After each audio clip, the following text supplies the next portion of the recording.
네, 579회 방송 시작하겠습니다.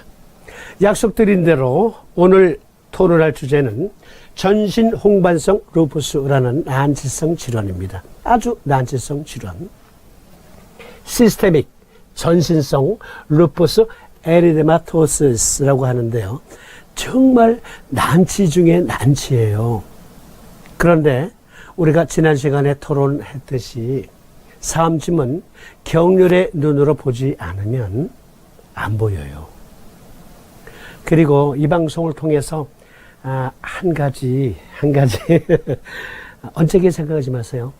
사암침은요, 나는 침쟁이다 방송을 시청하시는 전 세계 시청자님들, 그리고 국내의 시청자님들, 이런 분들이 특히 청주 성목꽃마을에서 암 환자에게 도움을 드리듯 그러한 식으로 구사하지 않으면 치료 효율 낮아요. 치료 효율 낮습니다. 우리는 이미 청주 성목꽃마을에서 증명했어요. 암 환자들에게도 사암침이 통한다. 그러나 격렬의 눈으로 보지 않고 그저 간정격, 비정격, 대장정격, 증 대비 외운 것만으로는 부족합니다. 격렬의 눈으로 봐야 됩니다. 이것은 아무리 강조해도 지나치지 않습니다. 아무리 강조해도 지나치지 않다. 그러면 사암사부님은 이 루푸스병이나 또는 호지킨 혹은 비호지킨 병으로 대표되는 림프암이나 대상포진, 아토피, 등등을 성공적으로 치료하신 그 근거는 무엇이었을까요? 사암침을 적용해서 치료에 성공하신 그 근거는 무엇이었을까요? 그것도 함께 토론하면, 격렬의 눈으로 토론하면 홍반성 루푸스병 치료법이 보입니다. 먼저 사암사부님의 충고를, 사암사부님의 말씀을 인용하기 전에 홍반성 루푸스, 지난번에 토론한 거지만 초간단 요약해 봅시다. 시스테믹이라는 말은 전신에 작용한다라는 말입니다. 미열 또는 발열, 크게 발열이 일어날 수 있고요. 과민증이 일어날 수 있습니다. 입과 코 등등에 궤양이 생길 수가 있고 염증이 생기기도 합니다. 근육과 관절에는 통통이 심하고요. 용혈성 빈혈, 망상적혈구 증다증, 백혈구 감소, 림프구 감소, 혈소판 감소, 경련발작이나 정신질환, 신장질환, 신장투석 또는 심하면 이식을 하지 않으면 생명을 연장할 수 없는 지경에까지 이를 수 있습니다. 사이콜로지컬 증상으로는 조울증이나 우울증, 자살충동 등등이 발생할 수도 있습니다. 심한 피로, 식욕부진, 여기 나비형 홍반 또는 원형 홍반과 뾰루지가 나타나기도 하고요. 전신에 그 증상이 나타나기도 합니다. 늑막에는 늑막염, 심낭에는 심낭염 혹은 흉통, 손발가락은 냉하고 저릴 수가 있습니다. 전신에 나타나는 아주 고질적인 난치병이에요. 전신 홍반성 루푸스의 정의를 보겠습니다. 전신 홍반성 루푸스는 만성 염증성 자가면역 질환으로 결합조직과 피부, 관절, 혈액, 신장 등 신체의 다양한 기관을 침범하는 전신성 질환입니다. 전신 홍반 루푸스는 신체 일부 장기에만 증상이 나타나는 경미한 경우가 있는가 하면 생명을 위협하는 심각한 합병증이 동반되는 경우도 있습니다. 흔히 전신 홍반 루푸스를 줄여서 루푸스라고 부르기도 하는데 이 질환의 이름은 늑대를 의미하는 라틴어 루푸스의 기원을 두고 있기 때문입니다.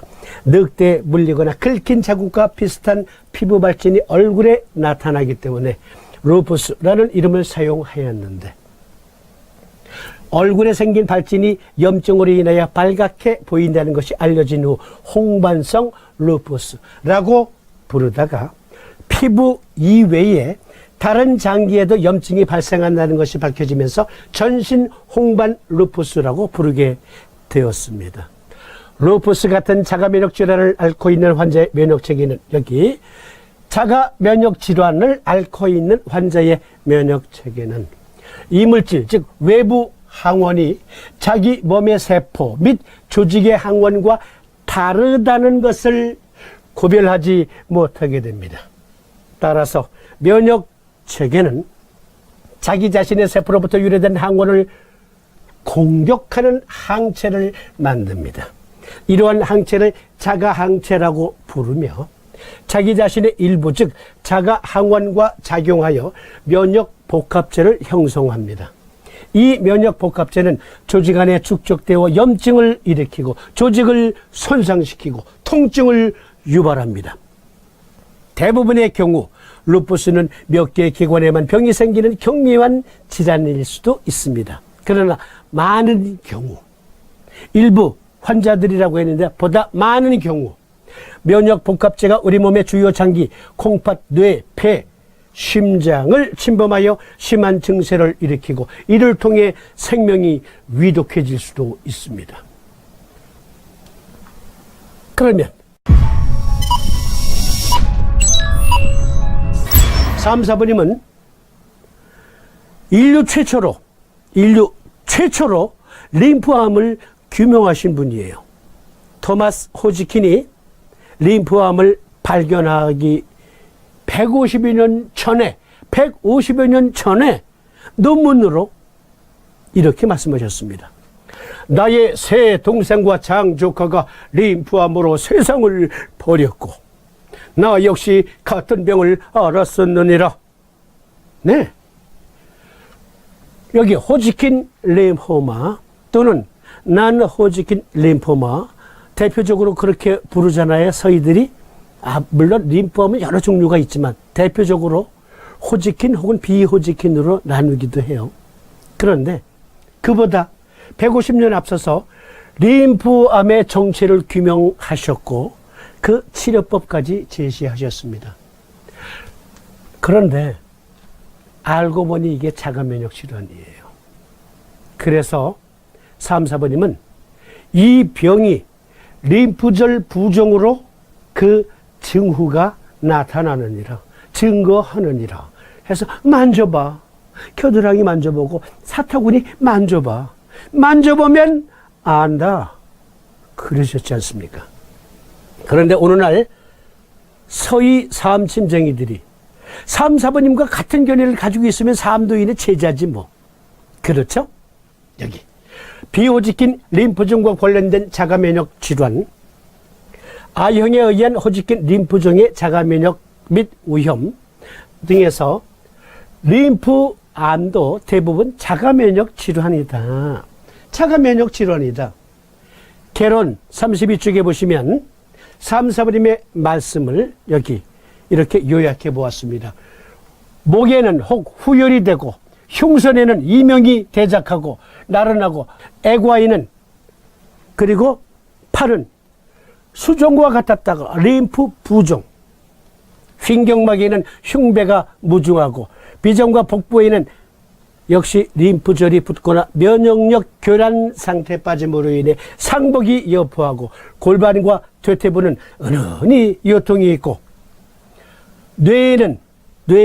뇌에서는 정신질환과 함께 때로는 공포증을 느끼거늘 두경의 여열로 항핵이 되고 후열이 되고 입이 마르고 재채기를 잘하며 혈액이 아프고 산기도 되고 풍질도 되고 열격 즉 림프 종양도 되며 안질도 된다. 그러니까 이 말씀은 단지 림프암만을 말씀하시는 게 아니에요. 이게 똑같아요. 무엇과? 아토피와 똑같아요. 무엇과? 전신 홍반성 루푸스 질환과. 여기 전신 홍반성 루푸스의 특징을 보인 일반 림프절 병증, 증례보고 및 문헌 고찰. 3, 4부님이 만져보면 안다. 만져보면 안다. 무엇을 만져보면요? 림프절이 부은 것이 만져지면 자가면역 질환이다. 그것은 때로 암으로도 나타나고 때로는 대장포진으로 때로는 아토피로 때로는 여기 홍반 루푸스병으로도 나타난다. 극심한 피로, 발열 또는 미열, 심한 관절 통증 및 근육통, 얼굴이나 몸의 피부 발진, 극도의 과민증, 체중 감량, 심호흡 시 가슴 통증, 코, 입 또는 목의 염증, 궤양 등등이 나타나기도 하고 림프절 부종이 나타납니다. 림프절 부종이. 손가락과 발가락의 순환 불량으로 인해서 냉증, 저림감 등등이 나타나기도 하고 머리가 빠집니다. 그런데 여기 enlarged lymph node, 홍반성 루푸스병의 대표적인 징후 중에 하나가 림프절이 붓는다. 세계 최초로 림프절 부종은 면역 교란 상태임을 증거한다. 누가 말씀하셨습니까? 누가? 네, 사부님이. 그러면 사부님의 말씀과 함께 상한론에 의한 처방 중에서 뭐 적절한 요법이 없을까? 제가 찾아보니까 동약 치료를 위한 단서, 삼심의학책에 나와 있는 거예요. 전신 홍반성 루푸스에서 간 질환의 스펙트럼 이라는 논문은 바이러스성 간염, 폐쇄성 황달, 자가면역 간염, 원발성 담즙성 간경변, 유가종성 간염, 특발성 포털 고혈압과, 여기 포털은 뭐냐면 헤파틱 포털 메인 하게 되면은 간정맥 또는 간문맥을 말하는 거예요. 그것을 말합니다. 간문맥 고혈압이다. 다른 말로 간경화, 간경변이 간문맥 고혈압 때문에 와요. 그러면 비장종대가 따르게 되죠. 그리고 도익신기탕증이나 계제복용환증에 나타나는 소부급적 우들우들한 게 촉진으로 만져지는 거, 혈전, 심부 정맥 혈전일 수가 있고 림프구 또는 림프절 부종일 수가 있어요. enlarged lymph node일 수가 있단 말이에요. 그런 게 나타나고요. 간경변과 만성간염, 비장폐혈에 의한 비장적출 등은 루푸스를 악화시키는 중요 원인으로 지목하고 있습니다. 따라서 우리는 이러한 힌트를 보면 그렇구나. 이미 동의학에서는 다 지적한 건데 여러분도 동의하시게 됩니다. 전신 홍반성 루푸스와 사이토카인 논문은 면역 교란과 관련된 사이토카인 과잉 분비와 루푸스의 상관관계를 설명하고 있습니다. 이 외에도 비장종래와 루푸스의 상관관계 논문과 비장의 석회화, 전신성 홍반성 루푸스와 새로운 관계, 그러한 논문 등은 비장종래, 즉 다른 말로 말하면 흉엽고만과 관계가 있다. 비장종래, 즉 흉엽고만과 루푸스의 발병은 밀접한 관계가 있다. 따라서 자가면역증에 의한 아토피 치료 원칙을 루푸스에도 그대로 적용하면서 우리가 사암침을, 그러니까 한약을 적용하면서 또 사암침을 적용할 수 있는 합리적인 근거는 오히려 서의사들이 더 증거하고 있다. 절대로 오해하지 마세요. 아니, 사암침과 동약을 서의사들이 인정해야 된다는 거야?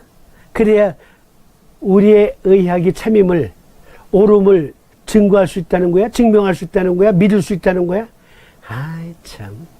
난청증. 서의들도 뒤늦게 깨닫고 동의학을 뒤따르고 있다. 동의학을 뒤따르고 있다. 영상 하나 보시고 말씀 계속 이어보겠습니다.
삼심의 대주제는 면역이 아니겠느냐. 면역 약화든 교란이든 이로 인한 질병은 삼심이 최고이니라.